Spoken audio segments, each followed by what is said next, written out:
que si quieres lograr cosas aquí, que de cierta forma, como dice tu podcast, te hagan exitosos, tú tienes que incorporar parte de esa planificación en tu vida, en tu profesión, en tu aspecto personal. Por ejemplo, yo creo que todos los odontólogos internacionales tenemos que tomar los exámenes, los boards, que son los mismos que los steps en medicina. ¿Por qué? Porque se los piden a los estudiantes de odontología aquí.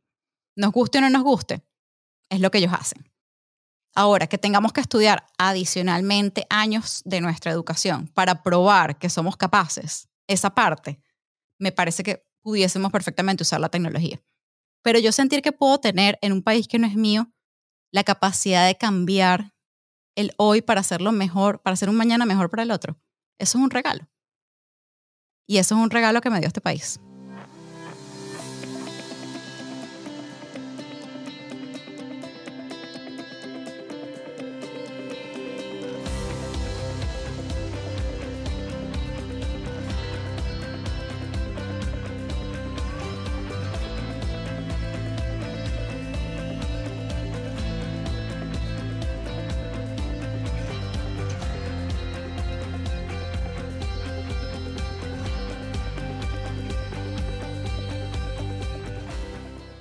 Gabriela, qué bueno tenerte por acá. Así que después que intercambiamos algunos mensajes, luego del episodio que grabé con Joana Figueira, porque resulta de que su hermano fue tu profesor, es tu amigo, y que bueno, después conversamos y me di cuenta que eres una migrante súper exitosa y dije una vez como, tiene que ser mi invitada en el podcast, así que te doy la bienvenida a esta casa, que ahora es tu casa de migrantes exitosos, de verdad. Encantado de tenerte aquí.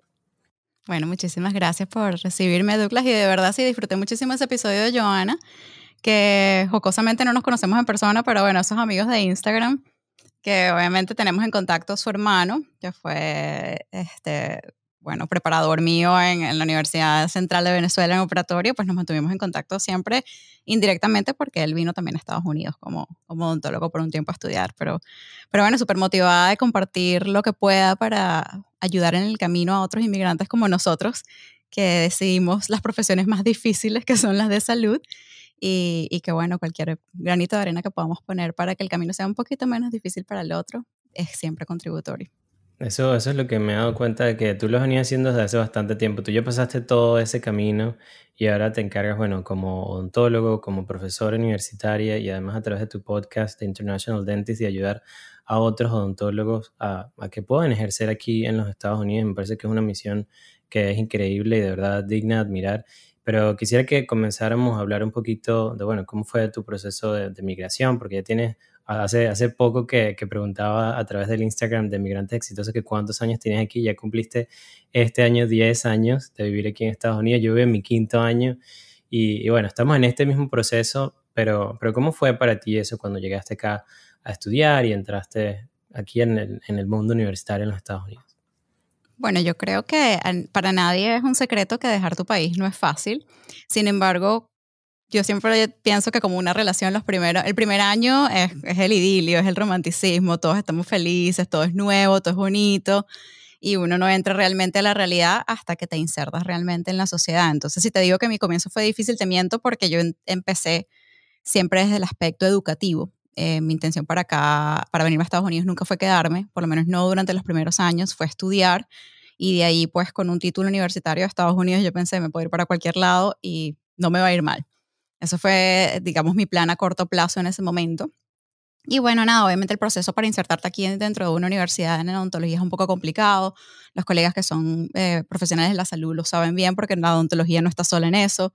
Tú también estás en enfermería, farmacia, medicina, todos tienen un nivel de complejidad. Todo lo que requiere trabajo con pacientes es un poquito más complejo, pero superadas todas esas barreras iniciales de lenguaje, de comunicación, de cultura, de exámenes, de costo. Finalmente pues logré esa meta inicial que era dar el paso de entrar en una universidad. Y yo diría que ese periodo me tomó aproximadamente un año, desde que me vine para acá la primera vez, pero fue un año que considerándolo, viéndolo desde afuera ahora de forma reflexionando, me pareció un año bien sufrido, pero a su vez bien divertido, porque de nuevo todo era nuevo, lo hice con mucha inocencia del proceso, de verdad, inocencia por no llamarlo ignorancia, la dulce inocencia de pensar que las cosas eran como en mi país, que de repente es con venir y tocar una puerta o dos, o con venir y aplicar para un examen ya estaba. y te das cuenta que aquí las cosas no funcionan así y que hay unas diferencias culturales bien fuertes. Y mi primer choque cultural fue, si tú quieres aplicar para el año 2000, vamos a suponer hoy, para el 2022, tú tienes que haber aplicado en el 2020. Entonces entender que aquí las cosas se manejan con muchísima más anticipación y premura, que en Venezuela uno vive como más el día a día, fue mi primer choque de yo darme cuenta que yo estaba aquí y que yo ese año que yo estaba no iba a poder estudiar y que las cosas se iban a demorar por lo menos un año. Y así pues fue comenzando todo. No sé si tuviste una impresión similar cuando llegaste de acá, pero uno no vive la vida, uno hace planes, pero uno no planifica. ¿Cómo es eso? No entendí eso. ¿Cómo sería eso? Yo creo que uno está muy acostumbrado, o hablo de forma personal, yo estaba muy acostumbrada a decir quiero hacer esto, quiero hacer aquello, y nunca tenía claro lo que eran los pasos para la ejecución. Y esos son los planes. Los planes son las cosas que quiero hacer, pero el camino para llegar a lo mejor es porque culturalmente en Venezuela no es muy claro cómo vas a lograr las cosas. Hay caminos que no son recorridos tan comúnmente por otras personas, entonces si no tienes nadie que te guíe en el proceso, ¿cómo vas a saber el A, B, C, D para llegar?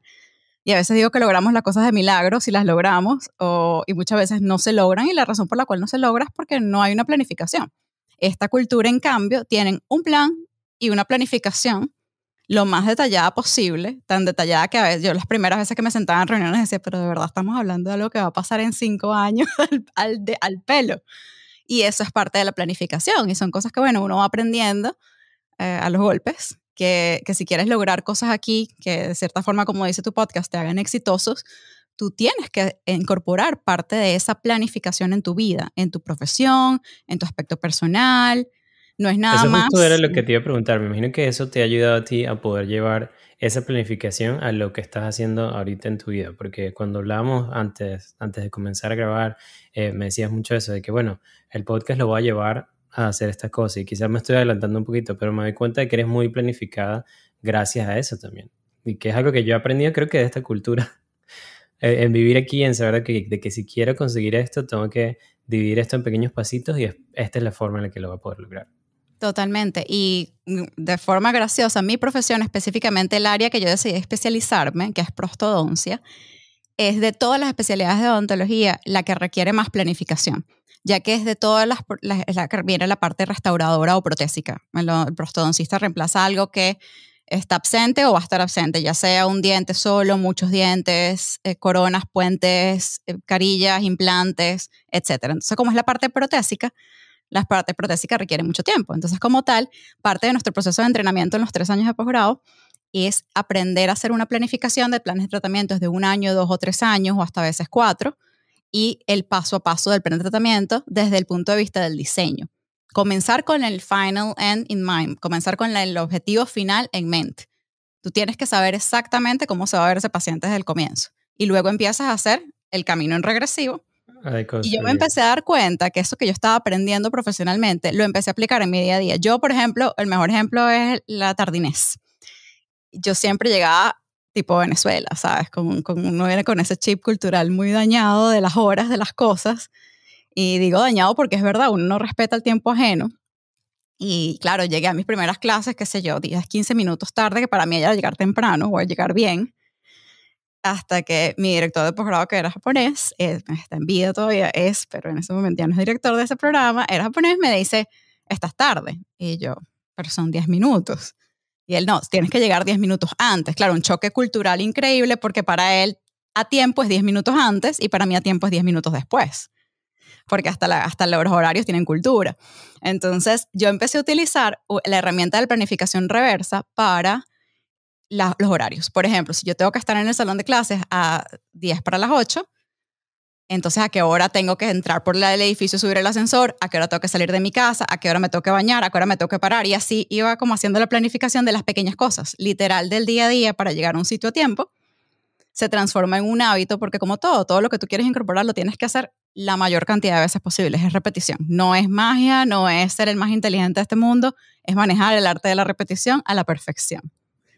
Y así lo empecé a aplicar. Claro, te conviertes en un especialista de tú hacer eso y ahora forma parte de lo que es Gabriela.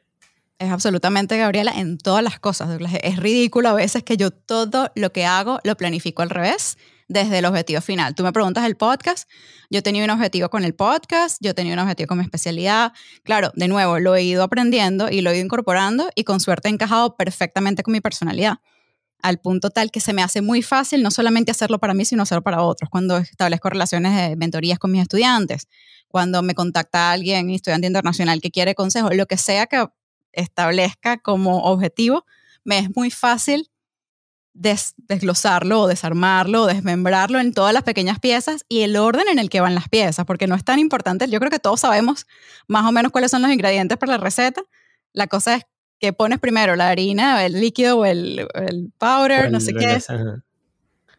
Para tú Sí. después poder sacarlo allí. Wow. Hiciste toda una carrera porque entraste a Tufts University como estudiante para hacer tu posgrado, becada de Venezuela, pero ahora te convertiste y sigues siendo profesora de posgrado.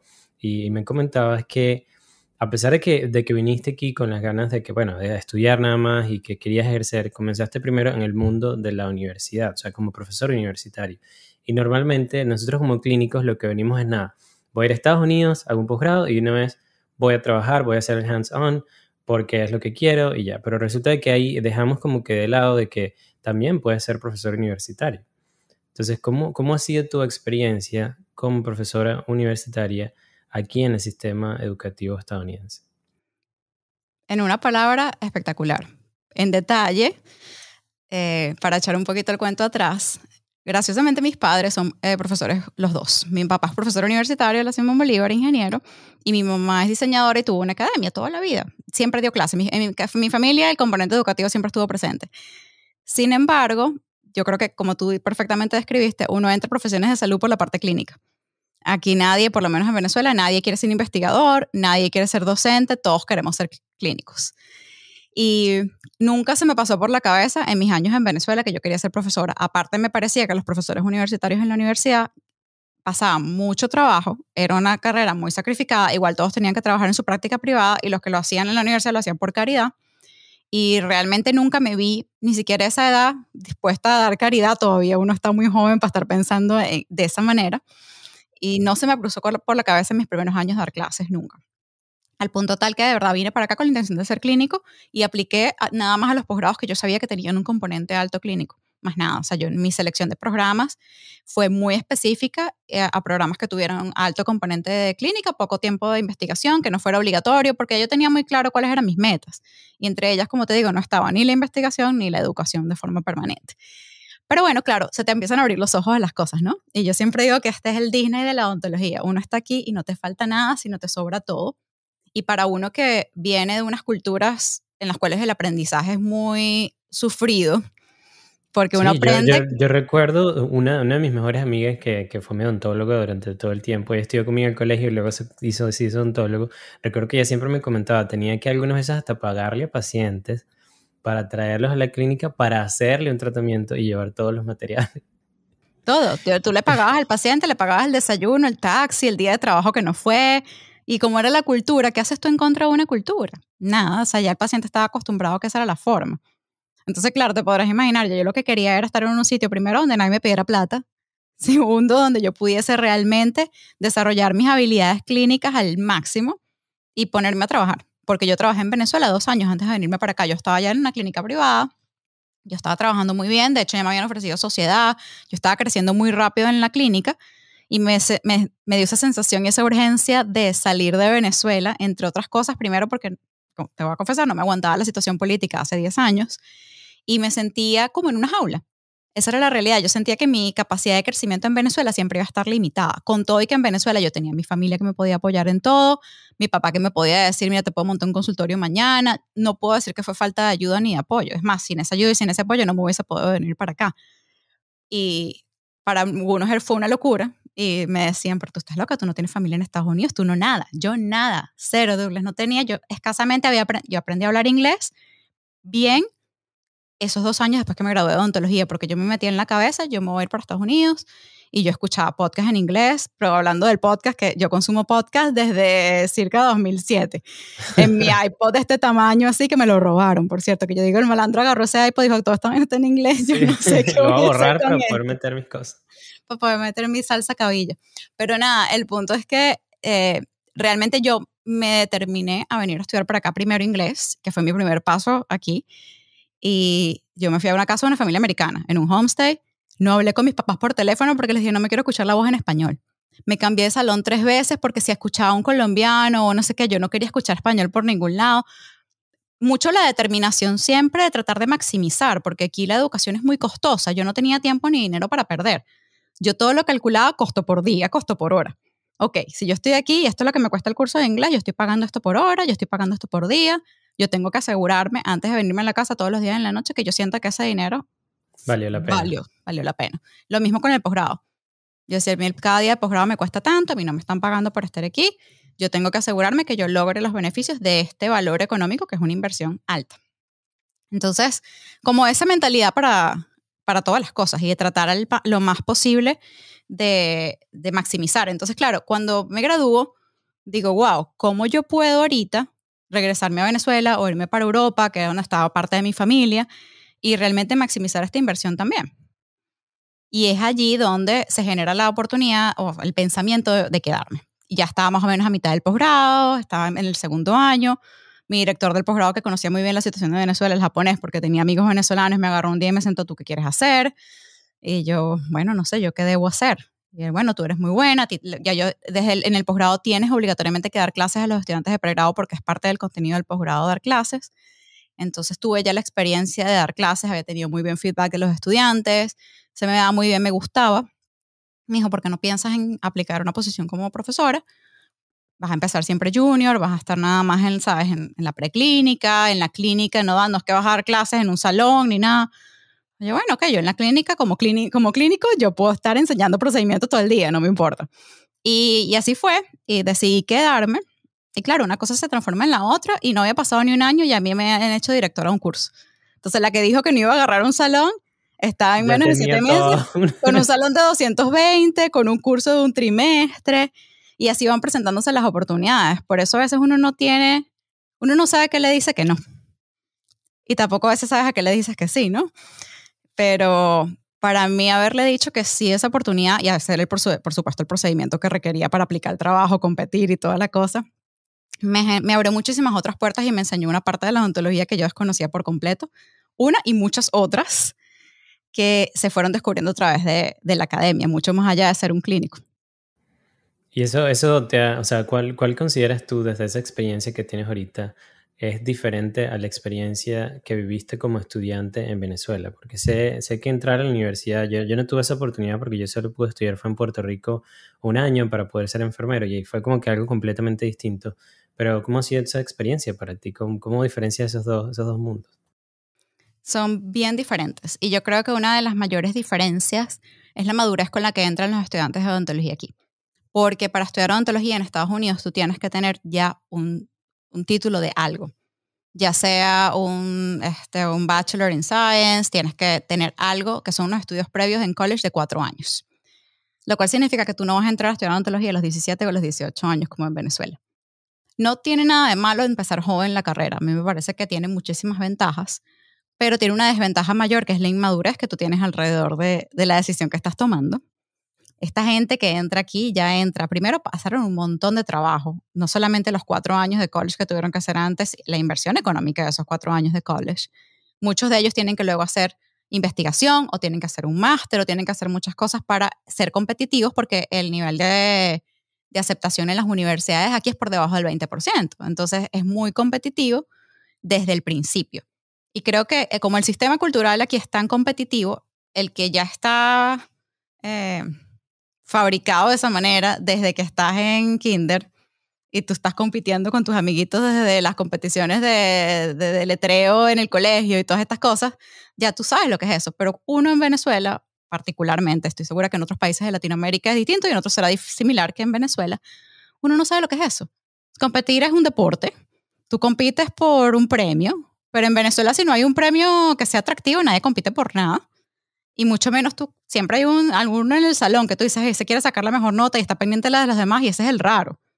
Ese es el nerd que siempre está pendiente. Ese no es la cultura. Más bien es como que le hace el bullying porque ahí está otra vez pendiente. Esa es mi amiga, la que es odontólogo. Ah, Esa sí. fue ella también cuando estábamos en el colegio. Por eso te Daniela, que está ríes. ahora en Chile. Sí, sí, sí, me acuerdo muchísimo de ella porque era eso. Todos tenemos un amigo así que tú dices, ay, va otra vez, y el que siempre hace las preguntas y tal. Pero bueno, ese yo creo que es uno de los problemas de base para particularmente los odontólogos, pero lo veo con muchos inmigrantes cuando uno viene para acá, es que uno no viene construido con eso de base. Entonces, como tú no tienes eso de base, tú entras tarde al sistema porque uno se está tratando de integrar y uno está tratando de hacer lo que conoce. Y lo que conoces no es eso, lo que conoces no es ser competitivo, no es prepararte en otras áreas, no es ser integral. Yo creo que particularmente en Venezuela uno piensa, yo voy a ser odontólogo, es para hacer odontología. Nadie está pensando en ser odontólogo para ser el presidente del Colegio de Odontólogos de Venezuela o para cambiar las leyes de odontología de los seguros o para hacer advocacy por los pacientes o mucho menos para ser director de una organización ni hacer publicaciones científicas. Nadie entra, bueno, un porcentaje muy mínimo entran en la carrera con esa perspectiva. Entonces llegas aquí y yo tengo estudiantes que tienen patentes registradas. O sea, un estudiante mío que tiene un máster y una patente registrada, ¿cómo yo tengo que adaptar mi metodología de enseñanza? ¿Qué tipo de profesora tengo que ser yo para esa persona? Que ya viene con un conjunto de elementos completamente distintos.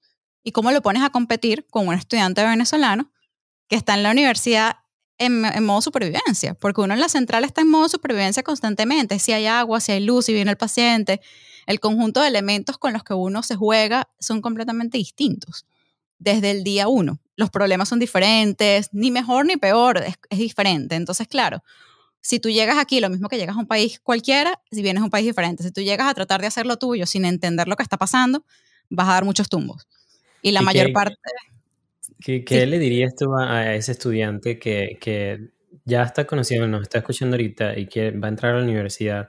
¿Cómo él se puede preparar para hacer una mejor o como para poder competir con ese otro estudiante que tiene toda esta preparación? esa es una excelente pregunta y creo que la respuesta simple es hacer otras cosas diferentes a odontología. No porque diferente a lo que te enseñan en la universidad. No necesariamente fuera del área de odontología, aunque a veces ayuda. Tú quieres hacer de repente un curso de oratoria que te va a ayudar a expresarte mejor, a poder hacer un pitch de ti mismo, a poderte preparar para una entrevista. Ya te vas a empezar a distinguir. Haces de repente cursos de educación continua, trabajas voluntariado en haciendo cosas, cualquier cosa que constituya lo que está considerado aquí una actividad extracurricular. Lo interesante del sistema americano es que aquí hay algo que yo creo que en ninguna otra parte del mundo existe, que se llama el Hidden Curriculum. Yo acabo de terminar un curso en Harvard con educadores en profesiones de salud y uno de los temas, habían como 5 subtemas, una era curriculum y hidden curriculum, el currículum escondido.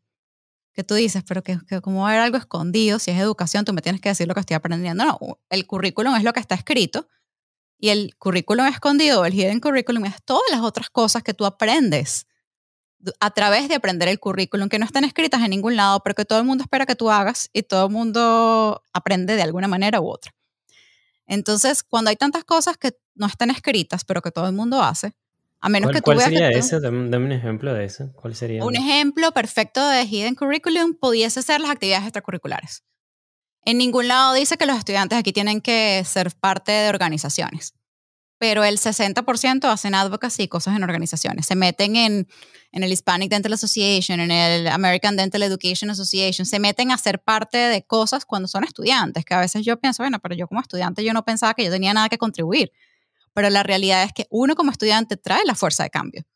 Si uno como estudiante no se hace responsable de su educación, y esa es la diferencia también acá con los estudiantes, tienen ese componente de decir, si yo quiero que mi educación sea mejor, aparte, me imagino que parte porque pagan, yo la pago, entonces yo tengo un componente de ownership, de que eso me pertenece y como tal, mi voz tiene que ser escuchada. Y es verdad, ¿cómo nosotros como profesores vamos a saber cuál es la mejor manera de educar a los estudiantes de hoy en día si ya de por sí hay un gap de generación, hay una separación entre el estudiante y yo soy joven, imagínate cómo lo pueden extrapolar otros.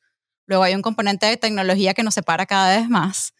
Entonces, a menos que incluyamos a los estudiantes y los hagamos responsables de su proceso de aprendizaje, no hay de otra. Entonces, ese puede ser un ejemplo perfecto de hidden curriculum, las actividades extracurriculares, cualquiera que sea. investigación, voluntariado, ir a observar, ser asistente de alguien, cualquiera de esas cosas no están escritas. Si te pones a ver, en ningún sitio de aplicación dice tienes que hacer tantas horas de voluntariado o esto o aquello, pero te lo preguntan.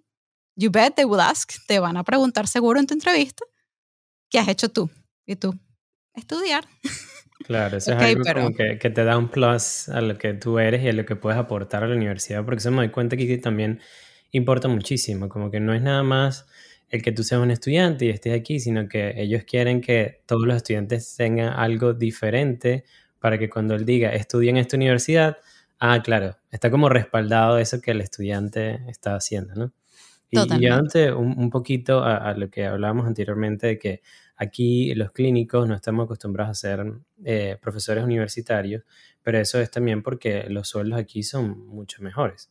O sea, quizás es menos que ejercer como odontólogo, digamos general, pero es un sueldo que es relativamente, digamos, alto.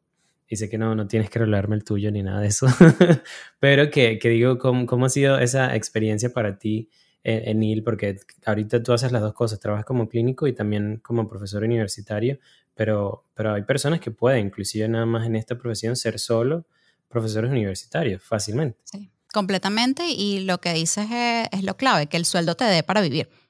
No es para hacerte millonario y a veces mucha gente piensa en odontología en este país como una profesión que te vas a lucrar y puedes lucrarte como puedes no. Yo he visto odontólogos que les va muy bien y he visto otros que no manejan sus negocios también. Es como todo, la odontología aquí está manejada como un negocio porque es privatizada por completo, no hay seguro, los seguros que cubren odontología son muy básicos, entonces como tal es un negocio privado. Y como tal negocio privado, si tú eres excelente en negocios, te va a ir mucho mejor en una práctica privada. Pero yo tengo muchos colegas que no son tan buenos en negocios, a lo mejor son muy buenos odontólogos y son muy buenos educadores, y a lo mejor son buenos clínicos, pero no tienen las habilidades para mantener una clínica, no se defienden tan bien en el ambiente laboral afuera, que es un poquito árido, que puede tener, ¿sabes?, sus cosas que son no tan buenas. Y el aspecto universitario te ofrece un confort, aparte te ofrece un salario, que en odontología nada te ofrece un salario. Si tú trabajas mucho, ganas mucho, si trabajas poco, ganas poco. Mañana tienes un bebé y necesitas irte de maternidad, adiós pescado, tú no tienes sueldo, no tienes nada. En cambio, estás en una universidad, en un hospital y tú tienes tu sueldo por maternidad por 3 meses, o aquí en Massachusetts son 4 meses y medio desde enero de este año. ¿En qué lugar de Estados Unidos? No voy a decir el mundo porque hay otros países que tienen un año de maternity, pero aquí, Sí. ¿en qué lugar puedes tener 4 meses y medio de maternidad pagado? En ningún lado. Entonces, hay otros componentes de seguridad laboral que las universidades te dan. Inclusive la universidad que te pueda pagar un mes, si tú estás a tiempo completo, los sueldos universitarios aquí para un profesor que está entre clínica, de repente dando unas clases, nada, ningún cargo administrativo, o sea, un profesor de base puede entrar con un salario entre 70 a $120,000 al año, que no es malo. No. Tiempo completo, no te va a dar tiempo de hacer muchas más otras cosas, pero puedes vivir perfectamente dependiendo de dónde estés. De repente en Nueva York y en Massachusetts no tendrás la gran vida, pero vives bien y, y no tienes por qué lidiar con los problemas de repente de un consultorio o con esas responsabilidades. Entonces tiene su componente atractivo. Aparte, si estás en una organización, tienes beneficios que no te los tienes que pagar tú. Tú estás pagando a través de tu sueldo. Yo tengo un seguro excelente a través de la universidad. Tengo retiro, que si estoy en una práctica privada, para tener retiro tienes que hacértelo por tu Tienes que cuenta. crearlo tú mismo. Correcto. Entonces mucha gente mantiene las dos, así como estoy haciendo yo. Ahorita en mi tiempo es 80% educación, 20% clínica, pero porque mi componente de educación es en la clínica. Yo doy clases, pero de ese 80% de educación, el 80% de ese tiempo es en la clínica con los residentes y los estudiantes. Entonces sigue siendo muy Hands-on. hands-on, absolutamente. Que es lo que a mí más me sigue gustando más. Pero obviamente también encontré un nicho en la parte de educación, de tecnología digital, de tecnologías en educación, y eso es lo que se ha convertido en el último año después de COVID, como todas las consecuencias inadvertidas de COVID, se convirtió un poquito en mi nicho y mi pasión dentro de la educación, y encontrar que hay una necesidad realmente en que profesores universitarios lleven esta bandera de empujar la educación, así como de repente habrán cosas en las cuales no se podrá integrar la tecnología. Pienso que hay mucho espacio en odontología. Sí, cuando estaba haciendo la investigación antes de conversar contigo, tú comentabas en una entrevista en mayo de este año, lo voy a leer textualmente porque me gustó eso que dijiste. Dijiste: la tecnología de la información está configurando la educación superior y profesional. Esto me encantó. Las bibliotecas ya no están habitadas. Los estudiantes esperan poder acceder a revistas de alta calidad a través de los sitios web y los libros ya están disponibles en todos los formatos digitales y la universidad como entidad física se está viendo desafiada a medida que más universidades desarrollan una presencia en línea. Entonces, ¿hacia dónde crees tú que va la educación universitaria? Y hablemos específicamente de las profesiones como clínicas, como odontología, medicina, enfermería, porque quizás ingeniería en software lo puedes estudiar desde tu casa, eso no hay ningún problema, pero en odontología tienes que tratar con pacientes. Entonces, ¿hacia dónde crees tú que va dirigida esa educación? Bueno, como comenzamos esta entrevista hablando de la diferencia entre hacer un plan y hacer una planificación, yo te puedo decir cómo yo veo que esto va a terminar. O por lo menos cómo yo veo la figura. ¿Cómo vamos a llegar ahí? Esa es la parte que todavía no hemos hecho los elementos en detalle o cuánto nos vamos a Vienes desde tardar en aquí llegar ahí. para ir. Voy desde ahí, pero bien arriba todavía. No sé cuánto nos va a tardar en llegar. Te aseguro que con COVID hicimos un pasito hacia arriba grande. Pero una cosa que a mí me preocupa de la educación acá, en Estados Unidos particularmente, no comparo con otros países porque hay un distanciamiento socioeconómico importante, particularmente en odontología y en los accesos a las tecnologías, pues más. En los países subdesarrollados, pues se nota más la diferencia. Lo que yo veo acá como un problema es el costo de la educación. Y la incorporación de tecnología en todos los espacios que tú lo veas, inicialmente cuesta dinero, pero la idea de optimizar las tecnologías es lograr un ahorro de algún tipo. Cuando cualquier persona hace una inversión en tecnología es o para disminuir el número de empleados, ahorrar plata, o para agilizar los procesos, ahorrar plata, para cualquier cosa que el resultado sea ahorrar dinero. La manera en que yo veo la odontología en el futuro es una odontología en la cual, o una educación en odontología en la cual se puede reducir el costo de las matrículas para los estudiantes. Si el resultado no es reducir el costo, no tiene ningún sentido, porque no podemos seguir aumentando. O sea, un estudiante de odontología aquí se gradúa con unas deudas el que tiene suerte paga $20,000, $30,000 al año, el que no tiene tanta suerte paga $100,000 al año. Entonces aquí hay gente que se gradúa con deudas desde $200,000 a $500,000, sin hablar del college antes, que ya hicieron, y sin hablar de una especialización, sin hablar de montar una Cuando clínica y dices nada. que tienes suerte, ¿es por si lo becaron o por...? Muchas veces becas y también las universidades, ya sean públicas o privadas, porque aquí están las universidades públicas, igual tienes que pagar. Claro, la diferencia, hay universidades públicas excelentes, hay universidades públicas que no son tan buenas, y las universidades públicas no son universidades a las cuales los internacionales como nosotros tienen acceso, porque están preservadas para los americanos. Entonces, uno como internacional además entra por el aro nada más de las universidades privadas, porque esos son donde tienes más chance de poder quedar si quieres estudiar. Entonces, considerando eso como el mayor reto, ¿cómo hacemos para que la tecnología nos ayude a reducir el costo de la educación? Yo no veo viable que los estudiantes sigan estando en campus en la cantidad de tiempo que están. Mi facultad de odontología de sueño, no se preocupe, me puede robar la idea, el que tenga plata que me llame y nos proponemos hacerlo juntos. No la estoy Y que bueno, pero si ya patentando. lo estás diciendo aquí, ya podríamos hacer algo con eso ya nosotros. No, yo suelto la idea y el que tenga la plata que me llame. Porque bueno, el sueño es, aquí son 4 años, diferente en Venezuela que son 5. De los 4 años, los estudiantes toman 2 años de ciencias básicas y preclínica, y luego 2 años de clínica con las clases que le quedan y tal. Si igual nada más les vamos a dar 2 años de clínica, porque tienes que tener a los estudiantes en campus por 4 años.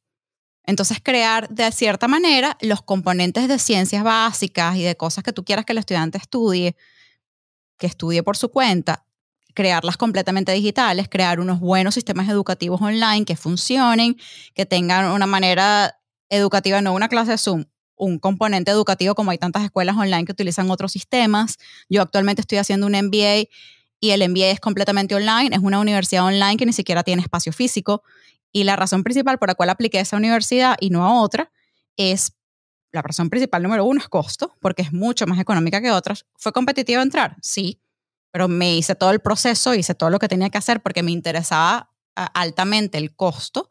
Y elemento número 2 es porque yo quería vivir la experiencia de ser un estudiante online completamente, porque ¿cómo yo voy a poder traerle eso a mis estudiantes si no lo he vivido? No lo he vivido. Entonces lo hice realmente un poco experimento, y aparte siempre quise hacer un MBA, entre otras cosas que están en la lista.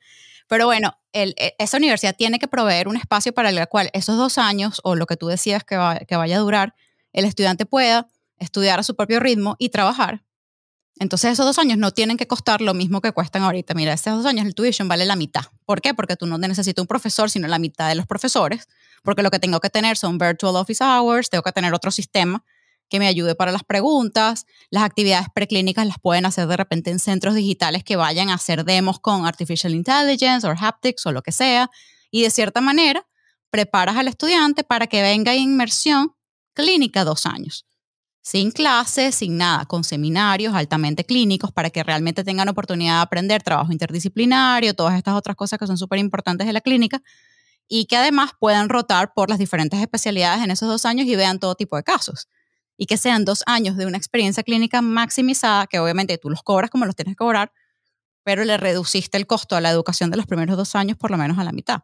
Es que si la tecnología no nos ayuda a eso, ¿a qué nos va a ayudar?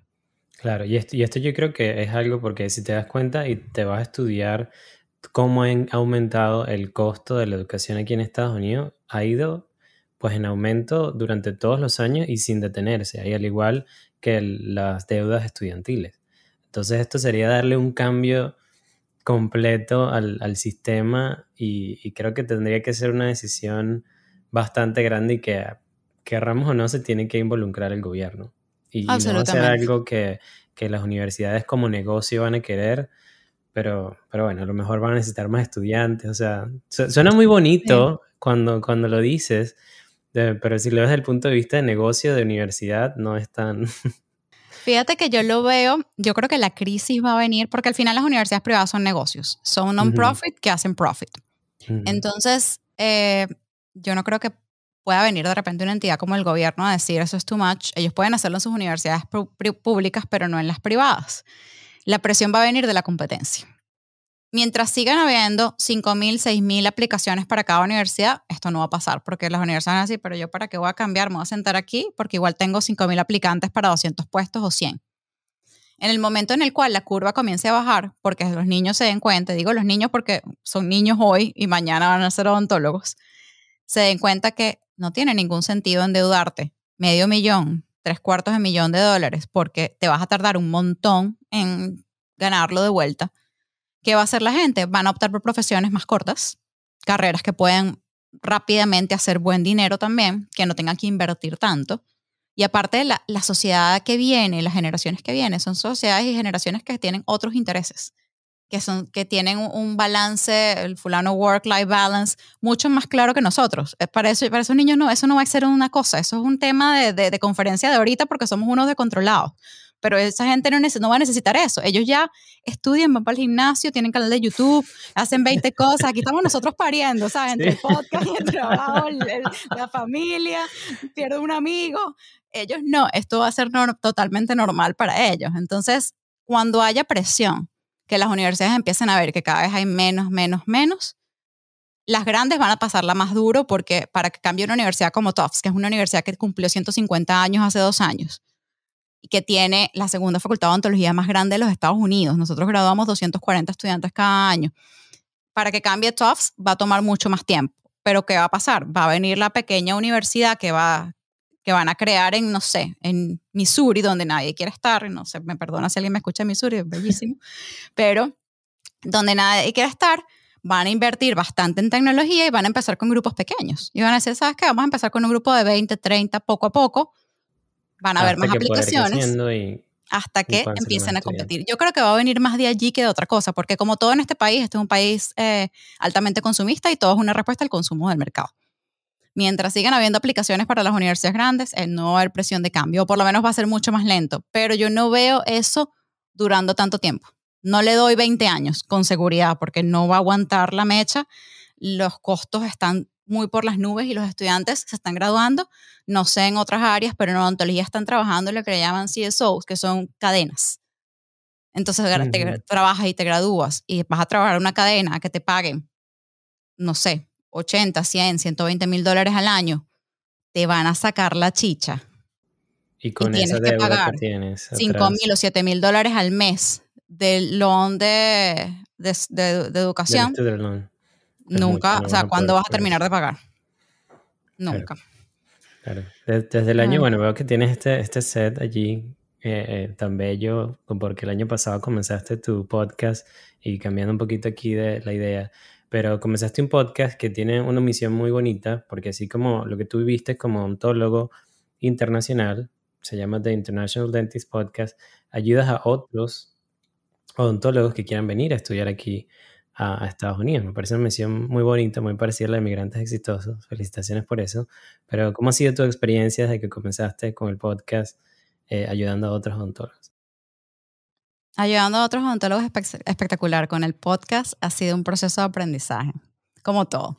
Y yo sé que tú también compartes con eso porque hemos conversado de esto en otras Sí. oportunidades. Y yo creo que cuando uno tiene unos estándares, uno mismo se ayuda y no se ayuda, ¿no? A veces. Pero el podcast ha sido una experiencia que me ha dejado y me continúa dejando gratificaciones, no nada más por el impacto que genera en la sociedad, con suerte en otros, porque mi misión principal era ayudar a otros odontólogos en este proceso a entender todo esto que estamos conversando, a entender esto que a mí me tomó 10 años entender, a saber lo que es un hidden curriculum, a entender que no hay solamente un camino, que no es lo único, no es la clínica, que tú como internacional puedes ser exitoso aquí en muchas cosas a la vez. No tienes que ni siquiera que elegir si no quieres.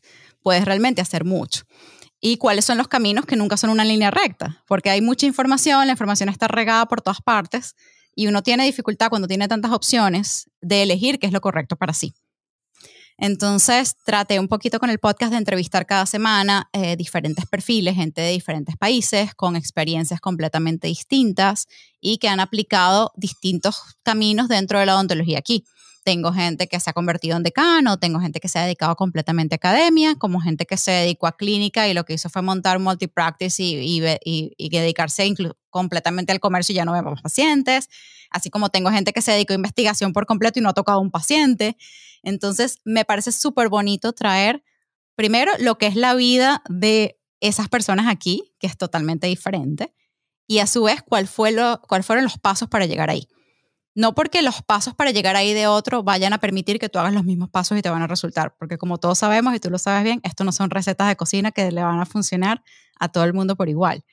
Pero sí traer un poquito de motivación, porque creo que dentro de estos procesos migratorios hay mucha solitud, mucha desesperación, mucha tristeza, mucha frustración. Hay un componente emocional súper importante que no está siendo atendido. Y creo que ese fue el objetivo principal del podcast, muy parecido a lo que tú hiciste con Migrantes Exitosos, es crear un poquito un espacio para compartir cosas chéveres, para que la gente diga, wow, si es posible, para que ese día que no pasaste el examen digas, wow, para que el día que te dijeron algo que fue racista digas, wow, a ellos también les pasó, porque a todos nos ha pasado, de una forma u otra. Entonces creo que para empezar a arreglar estos problemas en el mundo tenemos que empezar con normalizar los problemas primero. Entonces ha sido un poquito el resultado del podcast.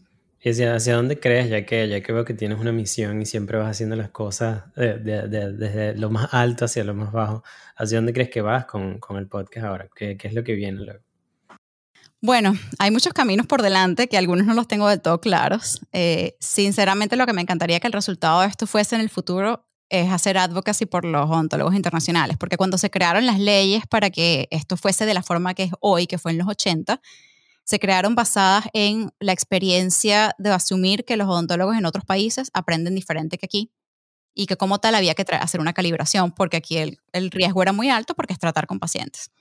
Entonces, cuando yo me fui a leer la ley primero para entender un poco cómo llegamos aquí, cómo llegamos a que ahora tú como odontólogo tienes que hacer 2, 3 o 4 años de educación, más tomar todos estos exámenes, más hacer todas estas cosas. En el proceso de entender el proceso, entendí que hay cosas del proceso que hay que cambiar y otras que no. Por ejemplo, yo creo que todos los odontólogos internacionales tenemos que tomar los exámenes, los boards, que son los mismos que los steps en medicina. ¿Por qué? Porque se los piden a los estudiantes de odontología aquí. Nos guste o no nos guste, es lo que ellos hacen. Ahora, que tengamos que estudiar adicionalmente años de nuestra educación para probar que somos capaces, esa parte, me parece que pudiésemos perfectamente usar la tecnología. Mira, pon a la gente a hacer un montón de exámenes de competencias prácticas, de lo que tú quieras, llévalo a que trabajes con modelos, no ni siquiera con pacientes. Para eso tenemos inteligencia artificial, tenemos tantas alternativas que podemos utilizar para ver si esta persona va a ser un riesgo para la sociedad o no. Entonces, ¿cuál sería mi sueño real? Que el que quiera venir para acá tenga la posibilidad de hacerlo. No que sea fácil, pero que sea accesible, que no sea prohibitivo económicamente, pero que no sea prohibitivo económicamente tampoco para la gente aquí, y que la odontología pueda ser una carrera que la gente pueda ejercer con un poquito más de libertad. Ese sería obviamente mi objetivo. Que me tengo que meter en un mundo político, que tengo que empezar a navegar otras aguas. En este momento no tengo ninguna emoción de ir para allá, pero Pero si en quizás algún vas momento... hacia allá porque no sabes todo lo que te ha llevado hasta ahora como profesor universitario y a lo mejor llegas a eso, no se sabe. A lo mejor más adelante tenemos otra conversación para que me cuentes cómo fue Ya todo te ese diré cómo proceso. irá y voltearé y diré, estaba bien loca. ¿Y que para qué dije eso en el podcast de Douglas? Douglas, ¿puedes borrar esa parte del podcast, por favor? Sí. Pero qué bueno, me, Bueno, me doy cuenta, de verdad, que vas cumpliendo con tu misión y creo que aprendí muchísimo en esa parte de ir deconstruyendo las cosas desde un final y creo que eso es un cambio en el mindset que debemos de tener todos para poder conseguir las cosas, de verdad. yo creo que, mira, un mensaje y no quiero que nadie se vaya hoy sin pensar que un regalo de este país es la capacidad de soñar con libertad. Y yo no sabía lo que era eso hasta que vine para acá y entendí que en Venezuela yo no soñaba con libertad.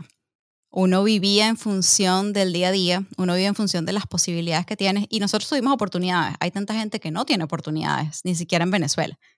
Poder estar en un país que te permita, con todas las dificultades, aspirar y hablar es tener estas conversaciones que estamos teniendo. Poder soñar que yo puedo venir a cambiar el sistema. Ni siquiera sé si lo voy a cambiar. No, no es que crea ni siquiera que me vaya a tomar la vida cambiarlo seguramente.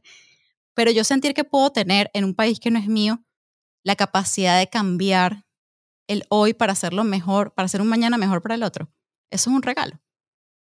Y eso es un regalo que me dio este país. Y por eso estaré eternamente agradecida porque donde yo me vaya ya no soy la misma. No, creo que todos aprendemos algo luego de que migras y eso es lo bonito de migrar. Yo creo que todos deberíamos en algún momento de, si vives en un país, tratar de ir a otro para aprender de esa cultura, saber que hay otras oportunidades, saber que hay otras formas de cómo ver el mundo. Eso hace que un migrante sea una persona completamente diferente. Porque de verdad creo que eso uno no lo entiende hasta que sales de tu país. Y creo que ahora ya que me imagino que ya tienes esa definición de éxito bien clara, creo que ya esa sería mi última pregunta porque quiero conocer de primera mano qué es el éxito para ti en este momento de tu vida. El éxito para mí es tener la posibilidad de cambiarle la vida a alguien. Si yo tengo en mis manos la posibilidad de hacer algo por el otro que cambie su vida, yo soy exitosa. Una persona.